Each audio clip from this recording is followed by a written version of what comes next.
Halo, selamat malam.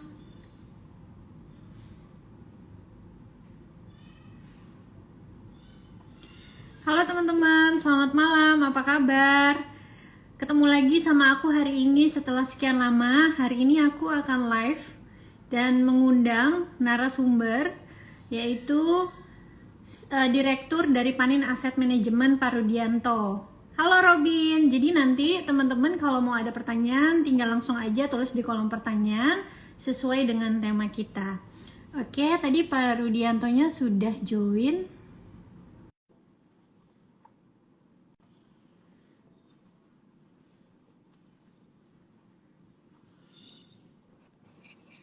Oke. Halo, selamat malam Pak Rudi. Selamat malam, Bu Olivia. Kabar baik Pak? Ya, sehat, terima kasih. Suara saya jelas? Jelas. Maaf Oke, ya Pak, jam 7 saya ganggu, harusnya Bapak makan nggak malam ya apa-apa, Pak? nggak apa-apa, ya. Oke. Pak, hari ini kita mau ngobrol-ngobrol. Memang ada yang request juga sih, minta Kak Olive undang Pak Rudi dong untuk jadi narasumber katanya. Nah, makanya hari ini kebetulan memang kita sudah jadwalkan. Jadi hari ini kita mau bahas sih sebenarnya lebih ke berita-berita terkini ya. Udah pasti RUU dari infrastruktur, terus nanti juga mungkin kita akan bahas tapering, mitratel, dan lain-lain. Teman-teman yang mau bertanya sama Pak Rudi langsung nanti bisa tulis di kolom pertanyaan di sebelah kanan. Pak Rudi, saya mau minta pandangan Pak Rudi dong terkait dengan berita beberapa hari ini tentang RUU anggaran infrastruktur dari Amerika Serikat senilai 1 triliun US dollar atau 14.000 triliun US dollar. Sebenarnya apa sih dampaknya untuk Indonesia atau misalnya untuk pasar modalnya sendiri? Oke, ya. Pertama, terima kasih ya, Ci Olive, saya sudah diundang. Ya, terima kasih sekali. Saya bisa berkesempatan berbagi dengan teman-teman followernya Ci Olive di sini. Nah, kalau terkait dengan RUU daripada Amerika Serikat, judulnya memang bombastis, 1 triliun US dollar gitu kan. Tapi kalau kita lihat itu anggaran multi-years. Multi-years itu kalau di Indonesia namanya anggaran tahun jamak. Jadi dia bukan 1 tahun, tapi 1 tahun, 2 tahun, 3 tahun, 4 tahun gitu. Nah, jadi bukan berarti dia langsung akan menerbitkan obligasi senilai segitu pada tahun 2022 misalnya, tapi akan dibagi-bagi gitu. Nah, kenapa mereka terbitkan? Ya, memang pada kenyataannya Amerika Serikat itu sudah tidak kompetitif kalau lawan China. China itu kereta cepatnya sudah lebih cepat. Dia punya bandara baru, dia punya jalan semua bagus-bagus. Kalau di Amerika Serikat itu bagus tapi tua. Jadi mau tidak mau dia harus melakukan itu untuk mengejar ketinggalannya gitu. Nah, apakah itu akan berdampak untuk Indonesia? Tergantung. Kalau dia eh, menerbitkan obligasi dalam jumlah besar, ya itu otomatis itu akan berdampak juga ke Indonesia. Tapi kalau saya lihat strateginya agak beda kali ini. Mereka sekarang mau naikin tarif pajak. Gitu. Jadi dia mungkin akan mencari pendanaan dalam jumlah besar ini tidak lagi dengan menerbitkan obligasi, tapi dengan menaikkan tarif pajak. Nah, kalau dia menaikkan tarif pajak, menurut saya ke Indonesia tidak begitu berdampak sih. Jadi ya jadi satu berita saja gitu. Kalau orang bilang karena ini harga minyak naik, karena ini kebutuhan besi baja naik, itu terlalu cepat lah. Itu ditandatangani aja belum. Kok ngaku-ngakunya sudah kayak kita kebanjiran order. Menurut saya nggak seperti itu sih. Gitu. Ya, jadi Oke, harusnya tidak jadi begitu berdampak. mungkin ya, mungkin banyak teman-teman yang nggak ngerti kenapa sih kalau misalnya RUU ini disahkan jadinya nerbitin obligasi, mungkin jadinya banyak investor yang lebih milih beli obligasinya ya Pak ya, dan terjadi capital outflow. Kalau misalnya yang dipilih adalah obligasi. Kalau dia menerbitkan obligasi lagi, berarti kan obligasi yang diterbitkan akan tambah besar. Nah, kalau tambah Mhm. besar, supply demand kan, supply-nya bertambah, demand-nya tetap gitu kan. Nah, otomatis harganya akan agak jatuh. Kalau harga obligasi di US agak jatuh, harga obligasi kita juga ikut-ikutan ketarik gitu. Jadi kalau dia Hmm. terbitin obligasi dalam jumlah besar, menurut saya malah negatif untuk Indonesia. Karena harga obligasi US itu harga obligasi acuan dunia. Jadi kalau mereka turun, kita juga sedikit banyak ketarik turun. Mereka naik, kita juga ikut-ikutan naik gitu, seperti itu. Oke. Nah, tapi kalau dipilihnya pajak, berarti nggak terlalu berdampak dalam artian seperti apa ya, Pak? Mereka diambil dari bisnis atau diambil dari hasil investasi yang pajaknya dibesarin? Kan di sana mereka sudah mau pajakin kripto. Jadi salah satu dari bagian Oh, RUU oke. itu adalah memajakin kripto.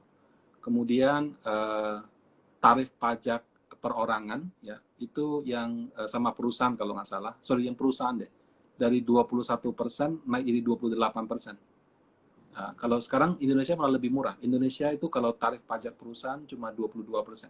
Kalau di Amerika Serikat itu 28 tahun depan.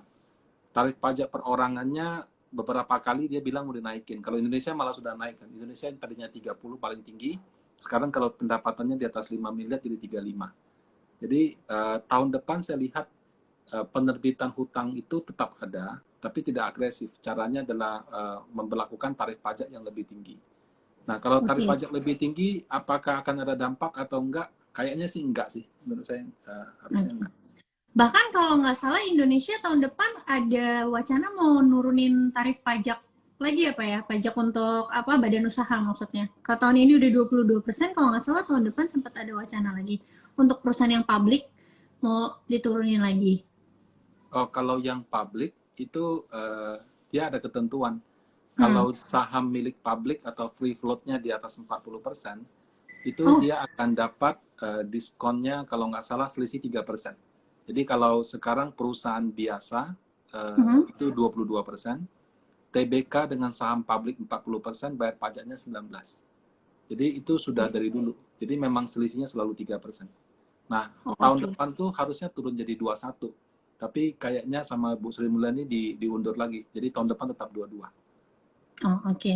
Nah, Baik. Nah, ini Pak sekalian tadi ada yang nanya terkait dengan em, nah, tadi kan Bapak sendiri bilang kalau untuk baja sama pipa sendiri untuk anggaran infrastruktur ini sebenarnya masih jauh. Seperti ada yang nanya, perusahaan baja dan pipa baja domestik akankah kecipratan ordernya? Kenapa Pak Rudi bilang masih terlalu lama atau terlalu berandai-andai? sekarang belum tentu dia beli dari Indonesia. Oke. Kemudian kalau dia beli dari Indonesia, mungkin juga bukan perusahaan yang TBK yang kecipratan kan, gitu. Hmm. Tapi memang tidak ada itu pun sekarang Krakatau Steel memang lagi bagus. Kenapa? Somehow mereka berhasil melakukan turnover deh. Ya, maksudnya melakukan apa? Ya yang tadinya mungkin lagi susah, jelek gitu kan. Tapi setelah pabriknya berhasil dibangun, dia reorganisasi. Kemarin dia juga apa? Perampingan karyawan dalam jumlah banyak. Itu keuntungannya naik tinggi gitu. Jadi menurut saya sih memang sekarang sektor baja di Indonesia itu lagi bagus, bukan karena Amerika pesan, simpel Hmm. aja karena memang ada apa, mereka berhasil membalikkan situasi. Kemudian pada saat yang sama kebutuhan baja dari China tinggi, di sana kan batu bara lagi susah, jadi mungkin yang Hmm. tadinya dia produksi sendiri sekarang beli banyak juga dari negara lain gitu. Tetapi bukan karena Amerika Serikat, terlalu dini lah itu untuk bilang oh nanti dari Amerika akan ini itu menurut saya terlalu cepat. Oke nih Pak, sekalian kita jawab yang komentar dan pertanyaan dari audiens ya Pak. Dari Jelaga Senja. Tapi Pak, ISPP kan udah ekspor ke USA Pak. Oh ya, kalau ISSP kita lihat memang valuasinya murah kan. Hmm. P-nya di bawah 10 kali kalau saya perhatikan sih. Uh, ya kalau misalnya tahun ini kan 3 komoditas ekspor unggulan itu adalah yang satu kelapa sawit, 2 batu bara, 3 besi baja gitu. Jadi memang perusahaan-perusahaan besi baja tahun ini dan mungkin juga dari tahun lalu itu laba bersihnya meningkat cukup signifikan gitu ya. Mungkin karena kelangkaan batu bara di China, mungkin karena ordernya juga banyak, mungkin karena hal ini itu. Ya yang jelas bukan karena Amerika Serikat, karena Amerika Serikat kan baru mau mulai tahun depan. Itu aja kita belum tentu kita kebagian sih. Menurut saya sih seperti itu. Oke, tadi Bapak bilang yang lagi leading itu CPO, baja, maksudnya industrinya ya, bukan harga sahamnya dan juga batu bara. Tapi kira-kira sampai kapan Pak ketiga ini tetap bisa menjadi demand-nya tinggi gitu terhadap tiga ini? Oke, sekarang itu ibaratnya lagi balas dendam gitu. Orang nggak bisa jalan-jalan, begitu bisa naik pesawat ke Bali gitu kan.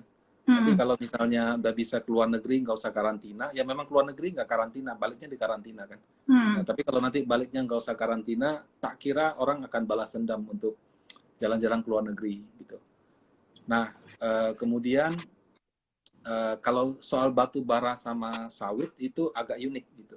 Betul, memang ada rebound karena low base ya. Jadi kemarin sedikit, sekarang lagi pulih, pesannya banyak gitu. Tapi batu bara sama kelapa sawit itu lagi banyak dibully sama orang. Dibulinya kenapa? Karena dia tidak ESG. Kalau batu bara kan kotor. Kalau kelapa sawit katanya deforestasi, bikin membabat hutan, mempekerjakan anak di bawah umur segala macam. Jadi karena tidak ESG, mereka itu akan kesulitan untuk dapat pinjaman di masa mendatang. Kenapa? Karena bank kalau misalnya dia bilang, ditanya sama misalnya ada lembaga nih, kamu kasih pinjaman ke sektor batubara berapa? Ini berapa? Misalnya dia kasih jawab sekian persen. Oh, ini terlalu tinggi nih. Jadi banknya bisa nggak ESG juga. Ya, jadi mereka akan mengalami kesulitan pendanaan di masa mendatang. Kemudian dari pasar modal, kan kita ada ibaratnya syariah. Bank BCA begitu bagus, tapi kalau investor syariah nggak bisa masuk. Sama juga, kalau kedepannya nanti investor ESG semakin besar, perusahaan batu bara sama sawit itu kalaupun bagus, mereka mau beli juga nggak boleh. Nah, jadi itu akan menyebabkan mereka akan mengalami kesulitan pendanaan di masa mendatang. Terus akibatnya apa dong? Akibatnya adalah begini, kalau misalnya saya jadi pengusaha batu bara, mau pinjam uang ke bank, nanti bilang, sorry ya Rudi ya, ini kreditnya cuma boleh segini gitu. Mau terbitin obligasi, banyak yang mengaku ESG, jadi nggak bisa beli gitu. Tawarin ke perusahaan, perusahaan juga bilang, sorry saya ESG juga, saya nggak bisa masuk.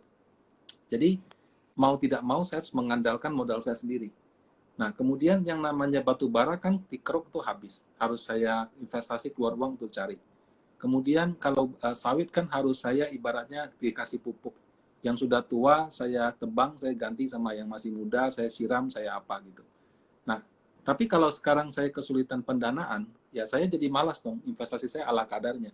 Jadi supply batu bara sama supply sawit itu akan stagnan di masa mendatang. Jadi dia nggak bisa naik lagi. Karena dia nggak bisa naik, menurut saya harganya akan bertahan, walaupun mungkin tidak bisa tinggi kayak sekarang, tapi akan bertahan tinggi. Karena supply itu kurang. Nah, konsekuensinya apa? Akhirnya orang yang punya usaha batu bara sama usaha sawit cuma pikirnya jangka pendek menengah. Yang penting saya mau kerjain kalau harganya tinggi. Kalau nggak tinggi saya nggak mau kerjain. Nah, jadi itu menurut saya harga komoditasnya akan bertahan cukup lama. Sahamnya bagaimana? Ya sahamnya kan naik kalau ada yang beli kan. Kalau nggak ada yang beli gimana? Ya pertama valuasinya makin murah. Bisa juga perusahaannya buyback. Atau dia mungkin bayar dividen one time yang besar gitu. Ya, jadi menurut saya pemain di sektor ini nanti lama-lama akan tinggal domestik aja. Karena kalau investor asing, kalau dia sudah menganut ESG, dia nggak bisa masuk. Tapi nggak semua investor asing seperti itu. Ya, jadi kalau harganya bagus kan dia punya laba kan makin meningkat. Tapi kalau misalnya labanya makin meningkat, nggak ada yang beli sahamnya, jadi murah dong. Tapi ya kalau nggak ada yang beli kan nggak naik-naik juga. Ya, jadi mungkin dia baru akan naik kalau ada dividen besar atau ada misalnya aksi buyback gitu. Seperti itu. Oke. Jadi bisa naiknya momentum-momentum tertentu ya Pak ya, misalnya corporate action atau pas dividend pay. Pak, pertanyaan selanjutnya. Jadi kan seperti yang kita tahu nih Pak, di awal bulan ini The Fed tuh udah meeting lagi dan mereka sudah memutuskan atau secara resmi melakukan tapering dengan mengurangi 15 miliar dolar per bulannya. Jadi kalau nggak salah diproyeksi selesainya itu sekitar bulan Juni tahun 2022. Nah, kan banyak nih teman-teman investor yang kemarin tuh wait and see gitu Pak. Jadi mungkin tahan cash karena nungguin dulu nih hasil dari rapat tersebut gimana. Karena takutnya market koreksi seperti yang ditakutin sama banyak orang. Tapi pada kenyataannya mungkin saja market tuh udah price in karena dikasih taunya sudah dari beberapa bulan sebelumnya. Kondisinya berbeda dengan tahun 2013. Nah, ternyata bener, waktu pas tanggal 3 atau tanggal 4 gitu ya, meetingnya besokannya, IHSG-nya juga nggak turun gitu, bahkan sampai hari ini naik. Nah, menurut Bapak, ke depannya apa sih yang kita perlu perhatiin terhadap resiko-resiko dari pengurangan uh, pengurangan stimulus US ini? Apakah ke depannya market tuh sebenarnya cuma akan sideways gitu-gitu aja, atau kita wait and see aja gitu sampai tahun depan, atau gimana? Oke, tapering akan jadi penggerak market lagi kalau kecepatannya diubah. Ya, tadi Cilius sudah bilang dia kan cetak 120, tiap bulan kurang 15. Jadi kalau dikurangi 8 bulan habis gitu kan. Iya. Nah, kalau misalnya dari minus 15 per bulan, tiba-tiba jadi minus 20 atau minus 30. Oke. Nah, itu akan dianggap sebagai suatu kebijakan yang lebih agresif. Itu mungkin akan negatif ke market. Tapi sebaliknya, yang tadinya 15, wah karena habis dia kurangin, kondisi ini itu nggak stabil lagi, jadi 5 misalnya. Nah, itu akan jadi positif. Tapi kalau dia tetap 15, maka sampai Juni 2022 tapering tidak lagi jadi isu. Nggak ada lagi yang peduli tapering mau apa, itu sudah ini, kecuali kecepatannya diubah. Jadi minus 15 per bulan menjadi lebih tinggi atau lebih rendah. Tapi kalau tidak diubah, ya sudah. Yang orang akan lihat itu adalah inflasi. Ya. Saya sudah beberapa kali sharing, jadi harga pengalaman pribadi deh, saya isi bensin di Shell, fee yang paling tinggi kan fee power, nomor 2 kan fee super. Nah, saya isi fee super itu kalau nggak salah hampir 12.000. Waktu saya kemarin keluar kota ketemu klien, saya isi di Pertamina Pertamax, itu saya kaget, Pertamax cuma 9.000. Kok bisa selisih begitu banyak? Ya, berarti kan Pertamina masih subsidi. Menurut Pak Ahok aja dia bilang Pertalite tuh ya, bukan Pertamax, itu sudah harusnya 11.000. Sekarang kan masih dijual di bawah, mungkin sekitar 7 ribuan gitu. Jadi karena ada faktor subsidi, kemudian kita juga mungkin masih, ya ekonomi pulih tapi belum 100%, jadi kita punya inflasi masih rendah. Di negara lain inflasi sudah tinggi. Amerika Serikat target inflasinya 2%, sekarang 5,6% kalau nggak salah. Nah, jadi kita tahun ini selamat nih. Tahun depan, apakah subsidinya masih jalan terus? Belum tentu. Kalaupun jalan, kenapa harus subsidi bensin Pertamax? Yang isi Pertamax kan orang-orang yang punya mobil.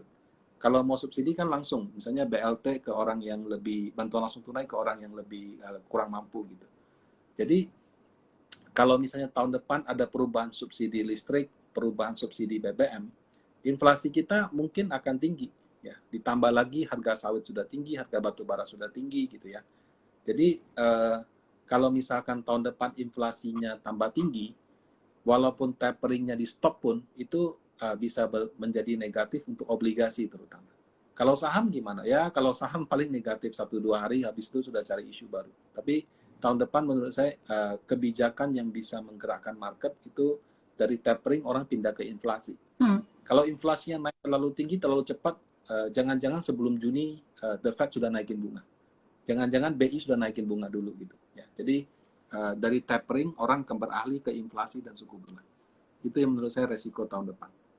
Oke, jadi resiko tahun depan adalah sebenarnya yang perlu ditakutin bukan taperingnya, tapi karena inflasinya, kenaikan suku bunga itu sendiri.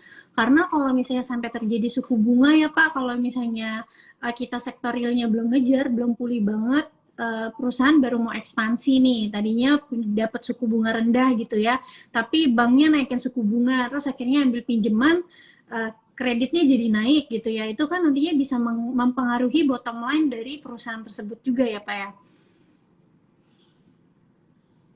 Iya betul, tapi ya misalnya saya pengusaha, tadinya kena bunga 8%, jadi 9%, gitu. Atau dari 10 jadi 11. Ya nggak bikin saya sampai setengah mati lah. Karena buat pengusaha itu lebih ke akses untuk mendapatkan pinjaman. Lebih baik saya bayar 1% lebih mahal, tapi saya mau pinjam uang dikasih, daripada saya bunganya murah, tapi mau pinjam tidak di-approve gitu. Sorry, kayaknya koneksinya agak kurang bagus ya. Nah, jadi kalau ke ke bottom line perusahaan, kalaupun cuma bunga naik 0,5%, 1%, menurut saya belum ngaruh. Tapi kalau bunga naik 0,5%, 1%, ke pasar modal ngaruh. Ke obligasi, ke harga obligasi itu ngaruh. Oke. Oke, Pak. Nah, ini sekaligus ada yang nanya nih, Pak. Tadi terkait inflasi. Sebentar ya, Pak. Ini saya cari pertanyaan dulu. Oh, nih ada yang nanya. Tadi inflasinya sendiri udah dijawab sama Pak Rudi, tapi ada pertanyaan lanjutannya adalah dampak dari rate hike ke stock market. Ya, jadi agendanya Bank Sentral Amerika Serikat adalah tapering dulu. Taperingnya sudah selesai, dia punya dua opsi.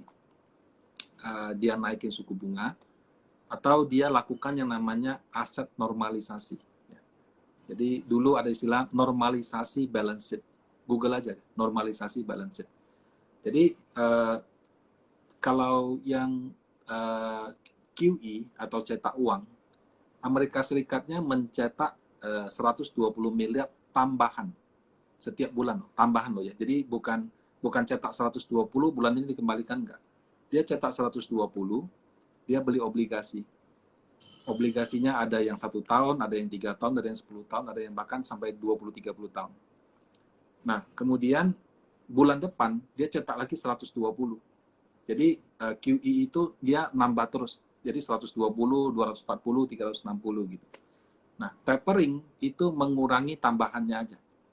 Nah, pertanyaannya gini, kalau 120 yang dia sudah cetak, katakan tahun depan ada 10 jatuh tempo. Itu bagaimana? Itu di replace. Ya, jadi yang sudah jatuh tempo, dia boleh replace. Nah, kalau aset normalisasi, replace-nya jadi cuma jadi 100 gitu. Jadi yang tadinya 120 jatuh tempo boleh diganti 120. Kalau aset normalisasi itu 120 nanti diganti cuma 100. Nah, jadi the Fed itu dia bisa lakukan aset normalisasi. Yang kedua, dia bisa naikkan suku bunga.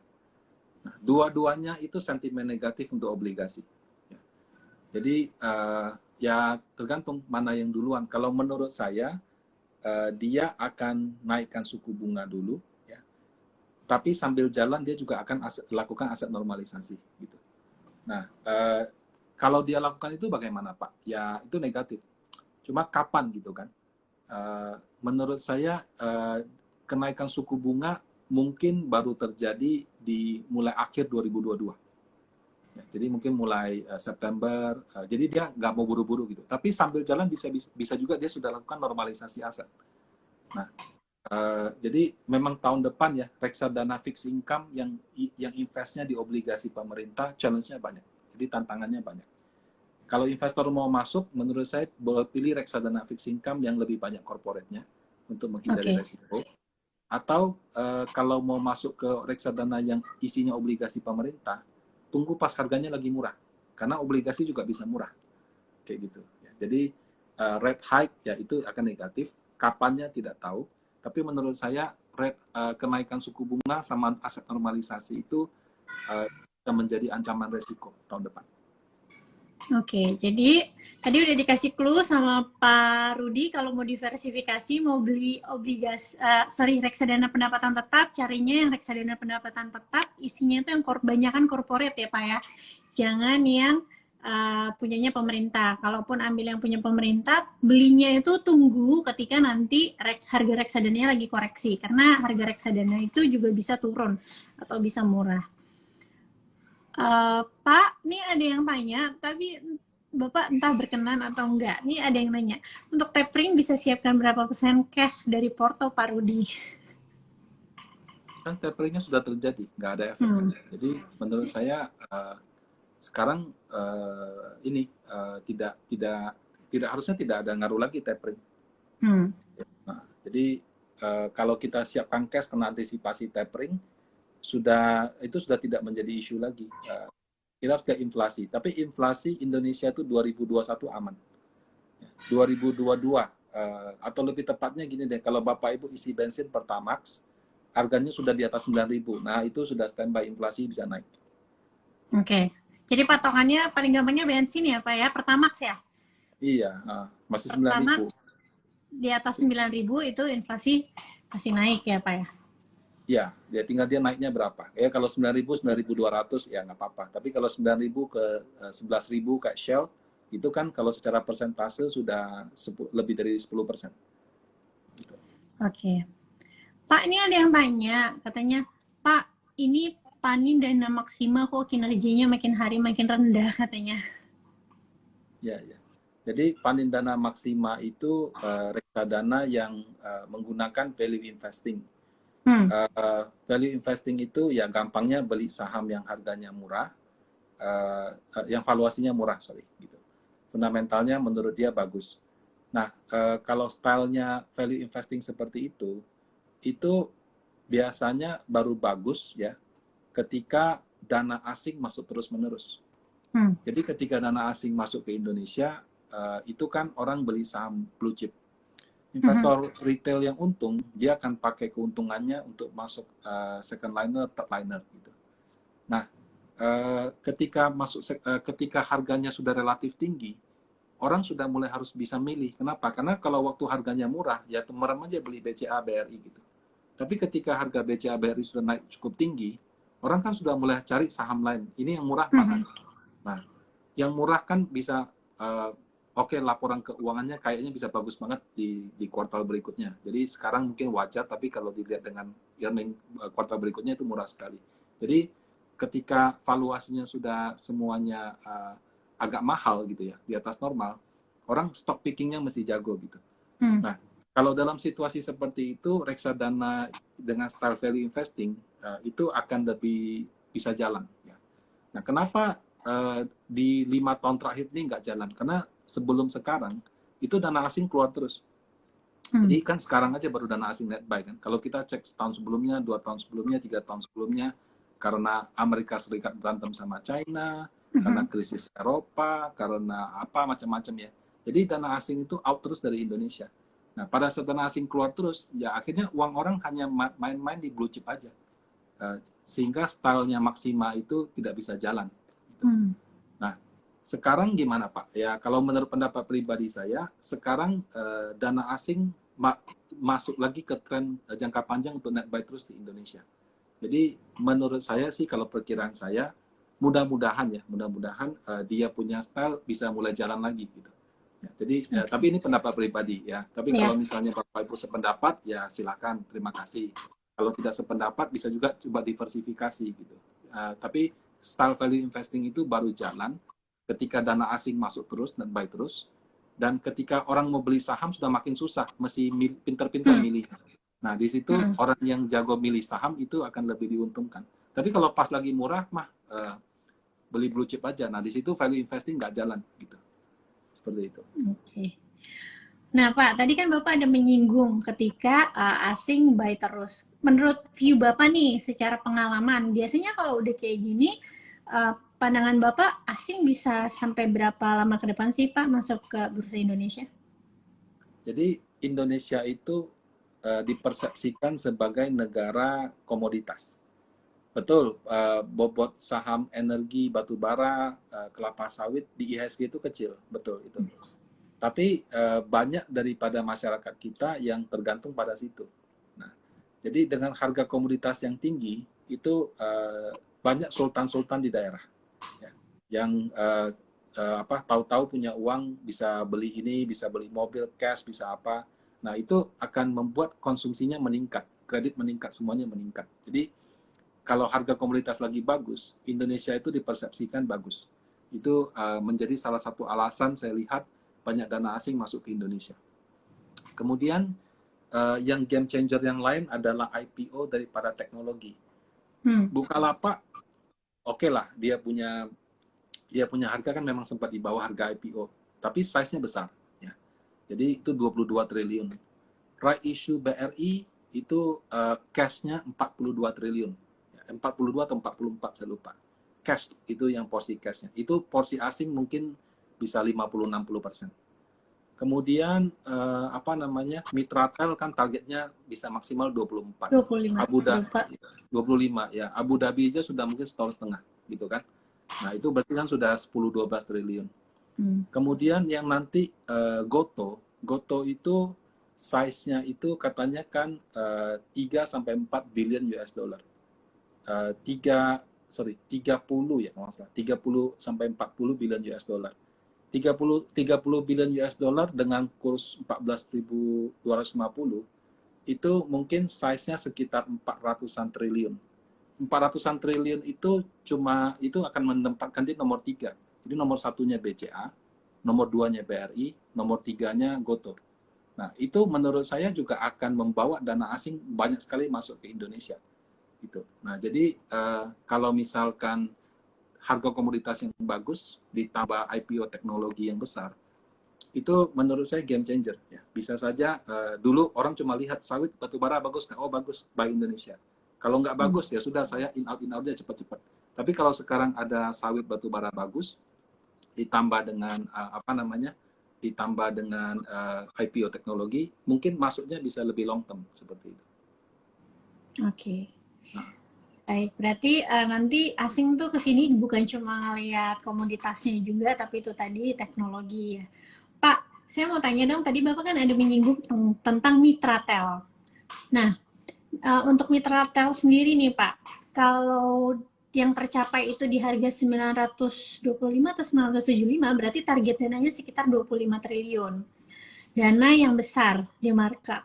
Nah, menurut Bapak, apakah dengan adanya IPO Mitratel bisa menyedot likuiditas yang ada di market? Jadi banyak pihak, baik itu big money dan juga retail, fokus ke IPO ini sehingga saham-saham lain rawan terkoreksi karena terjadi taking profit untuk memindahkan atau money flow-nya tuh pindah ke Mitratel. Oke, jadi pertama ya, kalau tadi saya agak menambahkan informasi, kalau harga sawit komoditas bagus, ekonomi Indonesia bagus, asing banyak masuk. Tapi masuknya bukan ke sektor itu ya. Dia biasanya beli perbankan. Oke. Ya, ya, jadi kemudian yang kedua, Mitratel itu kan kalau nggak salah 800 ya. Sudah diputuskan kan harganya 800. Kan kalau nggak salah di awal itu kan 775 sampai dengan 900 sekian. Iya, 900 sekian. Ini. Nah, ya saya diskusi dengan beberapa teman-teman, katanya sih kalau 900 itu mahal. Ya, 900 itu mahal katanya. Jadi kalau dia turunkan ke 800, kelihatannya yang mau IPO cukup bisa baca maunya market. Jadi mungkin jadi nggak terlalu mahal karena kalau kemarin mentok kanan itu to be honest mahal. Ya.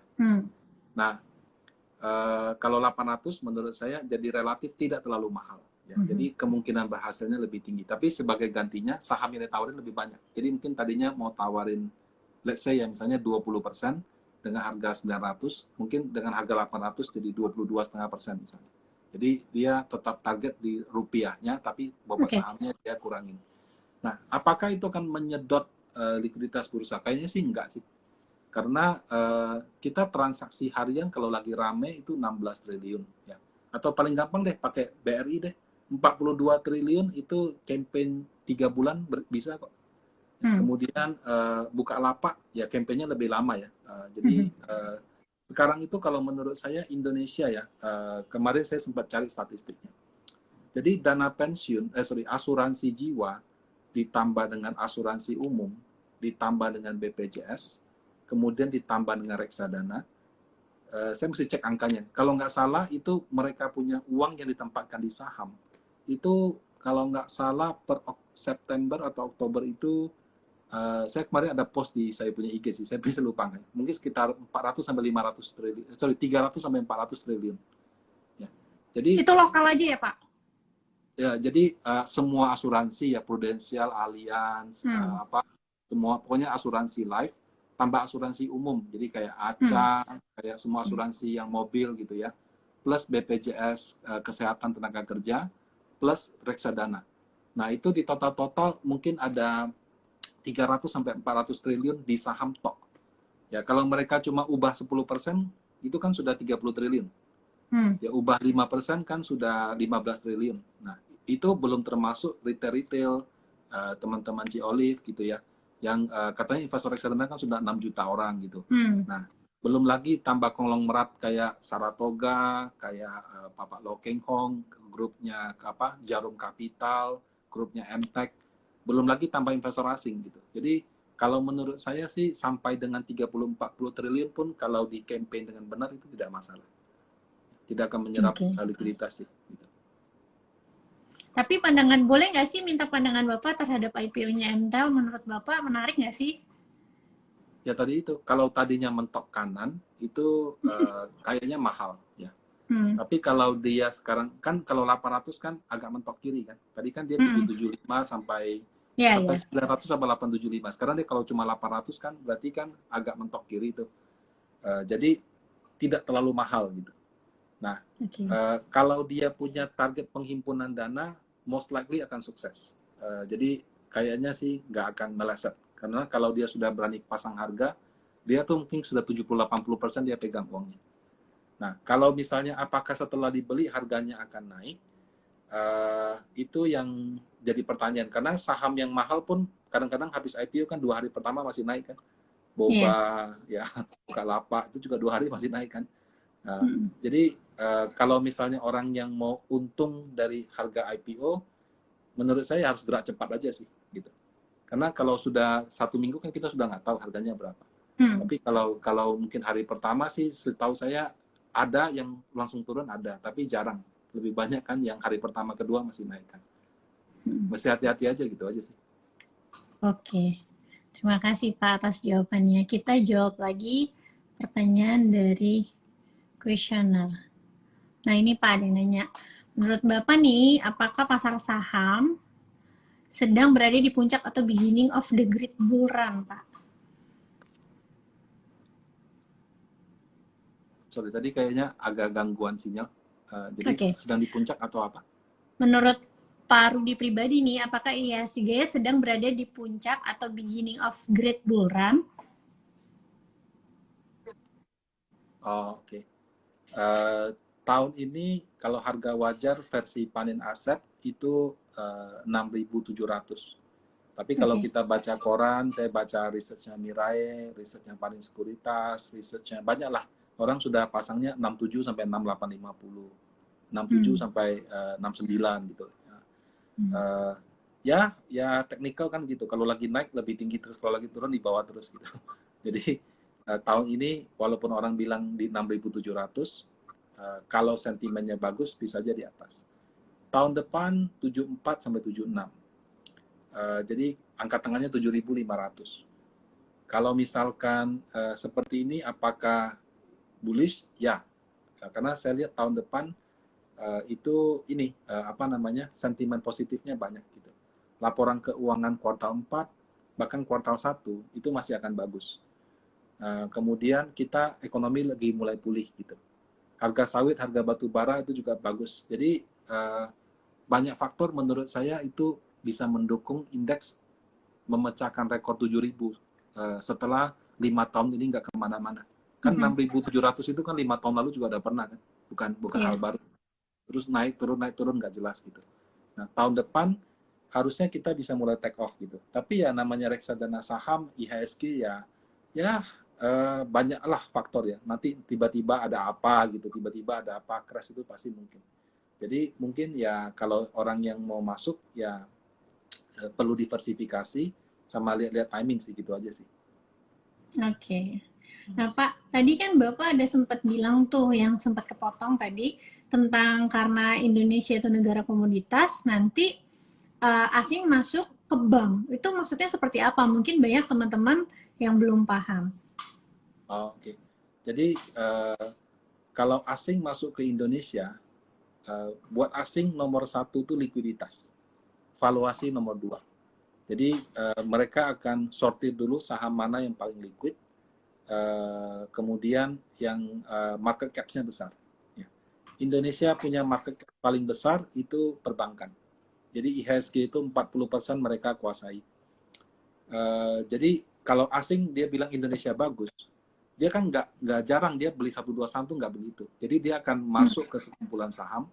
Nah dari sekumpulan saham itu mungkin 50%-nya itu masuk ke perbankan. BCA, BRI, Bank Mandiri, BNI, BTN misalnya seperti itu. Nah baru sisanya dia bagi ke Telkomsel berapa, ke ini berapa. Jadi walaupun dia bilang Indonesia bagus, tapi yang bagus misalnya saham sektor batubara, dia nggak masuk batubara. tapi dia masuknya yang mencerminkan Indonesia gitu. Biasanya ya itu saham-saham perbankan, karena bobot saham perbankan di IHSG mungkin sekitar 35-40%. Kalau di IDX 30 mungkin bisa lebih tinggi lagi gitu. Ya, jadi atau LQ45 itu bisa lebih tinggi lagi bobotnya. Jadi kalau asing masuk itu perbankan dia beli, kalau asing jual itu juga perbankan juga dia jual duluan. Ya, jadi memang yang paling dominan di Indonesia itu bobot perbankan. Kalau Goto nanti IPO dia jadi terbesar ketiga, nah itu akan game changer. Yang tadinya mungkin orang di perbankan, ya jadi ada bobot Gotonya juga gitu. Goto itu Oke. besar sekali, besar sekali. Jadi kalau besar sekali bisa jadi game changer. Gitu. Oke. Jadi walaupun misalnya profitnya juga masih nanti-nanti karena bobotnya besar, jadi bisa aja asingnya ya masuk terus gitu, Pak. Kalau untuk case-nya Goto, ya. Karena kalau dia size-nya 30 billion US dollar, ya itu sudah terbesar ketiga. Kalau dia 40 billion, mungkin sudah mendekati BRI. Jadi Oke. ya itu bisa besar sekali ke situ. Tapi mau dong Pak minta pandangan Pak Rudi sendiri kalau sektor teknologi itu sebenarnya gimana sih bisa menurut Bapak sendiri potensinya gitu.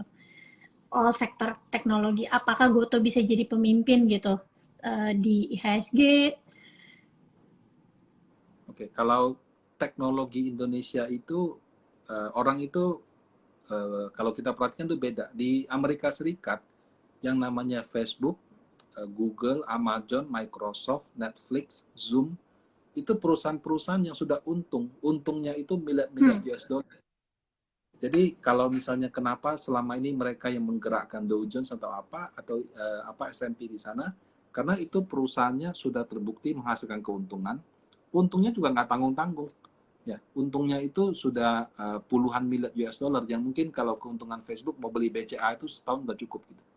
Jadi itu bukan ini, dan mereka grow setiap tahunnya, grow-nya sangat tinggi. Nah, karena itulah harga sahamnya rekor terus gitu. Kalau perusahaan teknologi di Indonesia itu Metro Data yang jualan laptop sama jualan langganan web service gitu ya, cloud, sama Bukalapak yang jualan e-commerce, sama yang jual pulsa itu jadi satu. Jadi mana yang teknologi di Indonesia itu kita pikir seperti Bukalapak semua, enggak. Ada Metro Data yang jualan laptop yang sama jualan Amazon Web Service, ada yang jualan pulsa juga. Itu juga masuk ke situ. Nah, dan ya Metro Data sudah bisnis modelnya terbukti lah. Tapi kan dia sebetulnya bukan teknologi kalau saya bilang. Lebih kayak kayak benar-benar kayak MAPI lah gitu. Cuma MAPI jual Retail ya Pak, kayak retail ya Pak. Ya, kayak era retail. gitu ya Pak, kayak era. Ya, betul. Jadi dia kayak era sebenarnya. Cuma ya digolongkan ke teknologi gitu. Nah, sementara yang Bukalapak belum menguntungkan. Goto nggak tahu saya.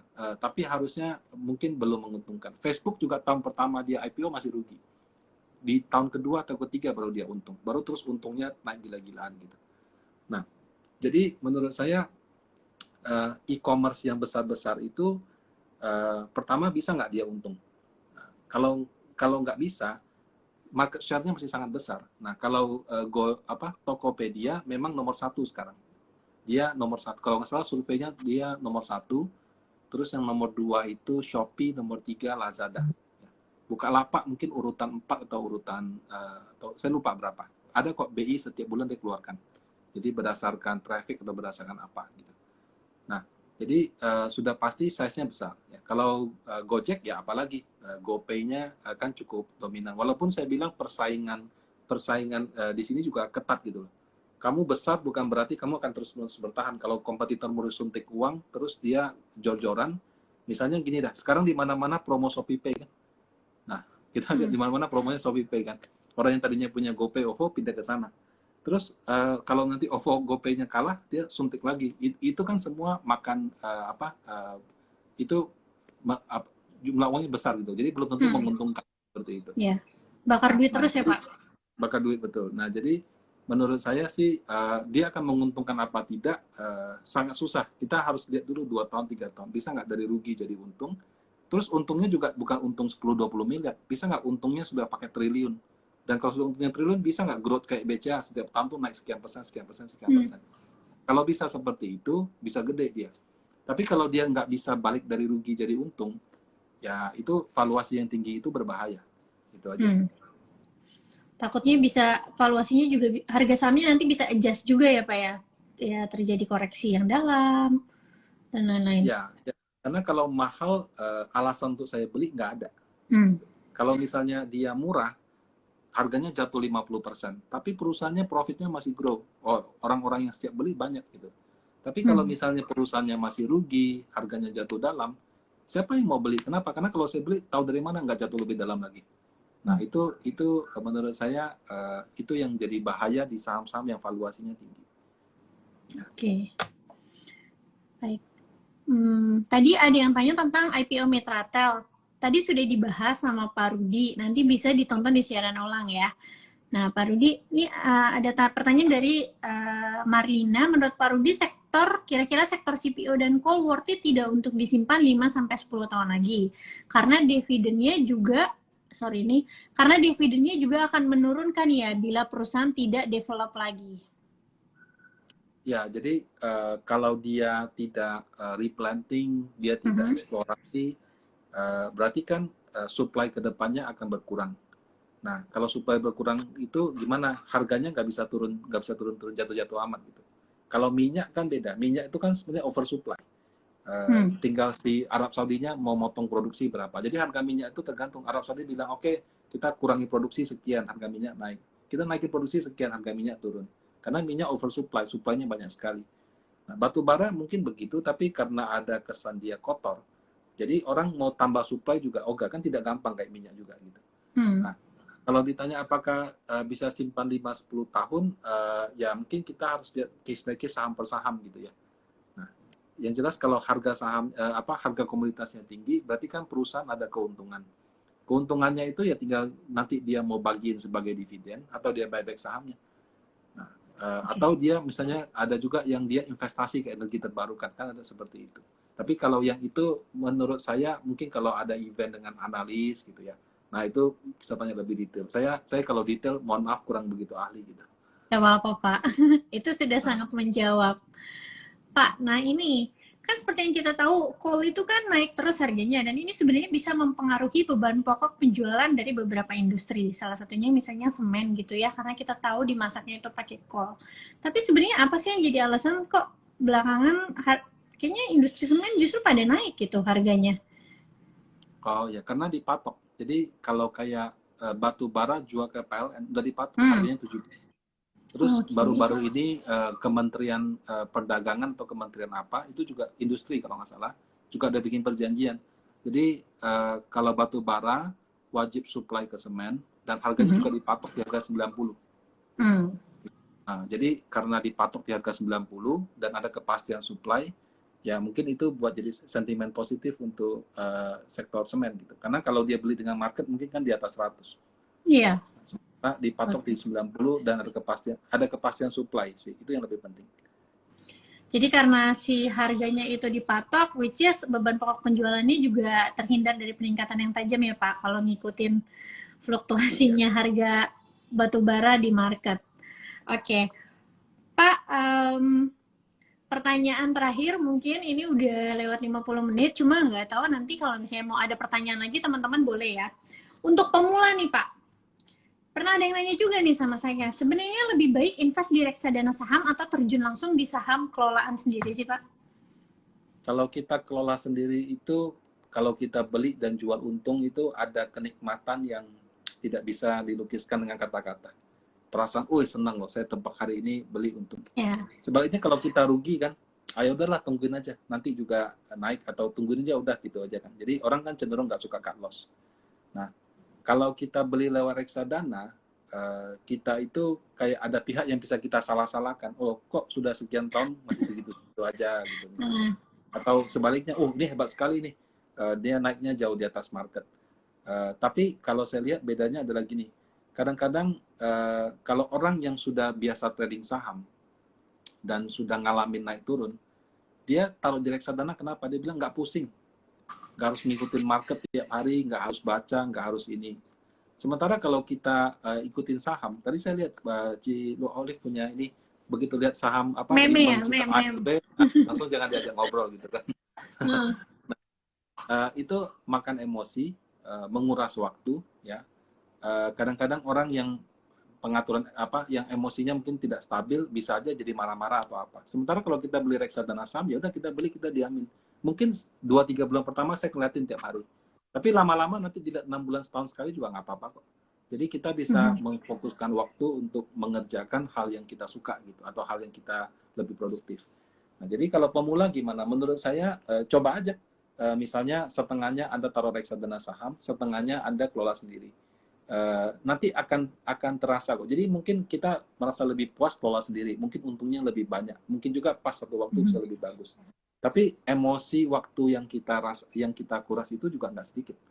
Ya, jadi ya menurut saya dibagi aja nggak apa-apa. Seperti itu sih. Oke.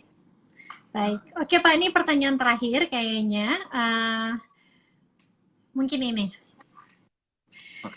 Pak, sektor yang menarik untuk tahun 2022 yang harus dikumpulin dari sekarang. Ini dari tadi soalnya banyak yang bilang kami butuh pom-pom katanya Pak.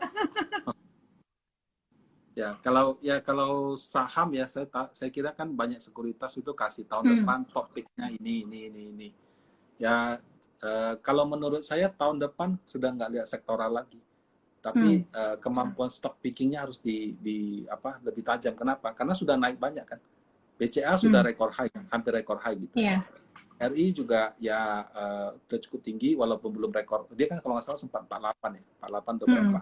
Itu kan sudah mendekati ya. Kemudian Bank BNI mungkin masih jauh. Jadi ketika sahamnya sudah mendekati rekor high-nya, orang sudah nggak lihat sektor lagi, tapi dia lihat saham ini masih murah apa enggak gitu. Nah, di situ butuh kemampuan stock picking. Kalau sekarang ya mungkin orang lihatnya, oh nanti habis ini mungkin properti. Kenapa? Karena kalau bunga rendah terus kan properti diuntungkan. Mungkin yang berkaitan sama pemulihan ekonomi, kalau misalnya jalan tolnya sudah ramai lagi, penghasilan jalan tolnya lebih baik. Mall yang tadinya orang nggak bisa masuk, sekarang penuh lagi, bisa baik. Jadi ada yang ambil tema pemulihan ekonomi, tapi menurut saya ketika sudah di satu titik, harganya itu orang akan lebih ke stock picking. Ya, jadi kalau nama atau sektornya menurut saya Bapak Ibu mungkin kalau ada presentasi sekuritas bisa tanyakan. Kalau di reksadana ya kami kan ibaratnya dipercayakan aja lah nanti biar MI-nya yang kelola seperti itu. Ya, seperti itu sih. Yeah. Ya.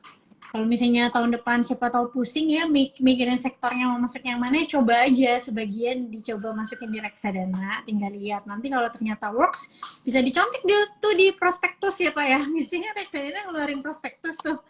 Oke. Ya. Terima kasih Pak Rudi untuk bincang-bincangnya hari ini, udah nyempetin waktunya. Nah, nanti kapan-kapan kalau saya undang lagi mau ya Pak? Silakan. Saya terima kasih sekali diundang. Ya. Pak, saya izin ya Pak, videonya saya save ya, soalnya tadi banyak yang request nih, banyak yang nggak bisa. Silakan. Oke. Ya. Terima kasih teman-teman semuanya. Selamat malam Pak Rudi. Selamat malam Bu Olive dan teman-teman.